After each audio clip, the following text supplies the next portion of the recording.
Let's bring in Bill Simon, former CEO of Walmart U.S., and Michael Baker, D.A. Davidson retail analyst. Gentlemen, good to see you. Bill, I'll start off with you.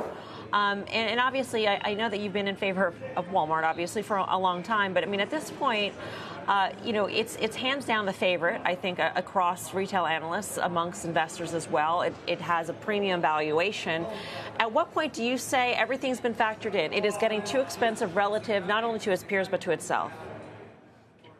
Hey, good morning. Walmart's a machine, and it has been for a number of years. They've got some tailwinds and some headwinds coming up into 2026. They're going to do a CEO transition. That's always difficult. That'll be a difficult headwind, although John Furner's a very capable guy. Their upside is still, to me, very significant. As they start incorporating more AI function into their functional processes, what is an efficient machine will become even more efficient. So I think there's some upside in Walmart. They're valued a little bit more like a tech stock than a brick and mortar retailer right now. So I think that might be a little bit of a tailwind, but I'm still pretty bullish on them.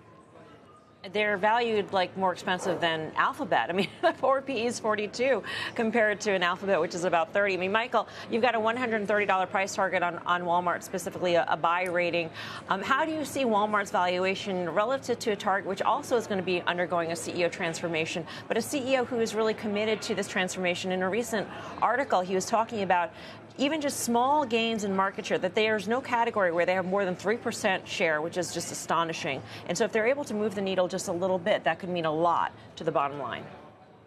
Right. Very different stories, of course. So very different valuation parameters. We think of Walmart still cheaper, by the way, than Costco. So sure, it's an expensive stock, but I agree with Bill. I think there's room to run there.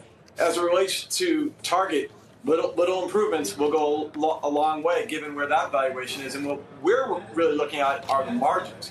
The margins do seem depressed, but we think they bottomed, and we think they should start to get better, possibly as soon as this quarter and into 2026. So very different valuation parameters. We think they can both work. Probably a different investor owning them. But Walmart continues to be one of our top ideas as well. In fact, it's one of only 2 retailers in our broadline and hardline universe that outperformed the market in 2024 and will so again in 2025. Bill, I wonder if you'd be willing to take a crack at Costco, because it's a bit of a puzzle for the street at the moment. It was such a darling earlier in the year. There's been some work on renewal rates eroding maybe a little bit, some discussion of whether or not it's less convenient than a Walmart, but the spread between the two going into year end, it's remarkable. Costco's always been a phenomenal retailer. They're able to do things, particularly with their people, that we were always envious of. Some of their merchants have been there for 10, 15, 20 years buying the same category. And the depth of their product is really kind of unmatched. So we're pretty excited I've always been excited about Costco as a retailer. I think the challenge for them probably is in the format. I think demographics are shifting away from the big club-sized packages, and I think Costco's still trying to find its way through that. I wouldn't undervalue them at all. I still think they've got a lot of runway to go. They're just so good in their merchandising categories, and their product buying capability is really unmatched. Michael, which retailers will find tariffs to be still a headwind in 2026? We heard sort of little bits and pieces of that in some conference calls. Ulta was one that sort of stood out in my mind in terms of not seeing the tariff impact, but it will be passed on to the consumer going forward.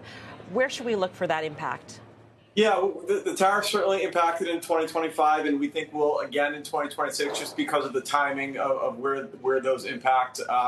We don't think it'll be any worse next year. In fact, it's going to be about even in 2026 versus 2025. Footwear is an area that's certainly feeling tariffs. Dick's has been able to absorb that really well and is doing very well, and in fact is one of our top picks for next year. But that's an area where we think we'll continue to see some tariffs next year. But again, on a year-over-year basis, tariffs are going to be relatively neutral. So in that sense, not our biggest concern heading into 2026.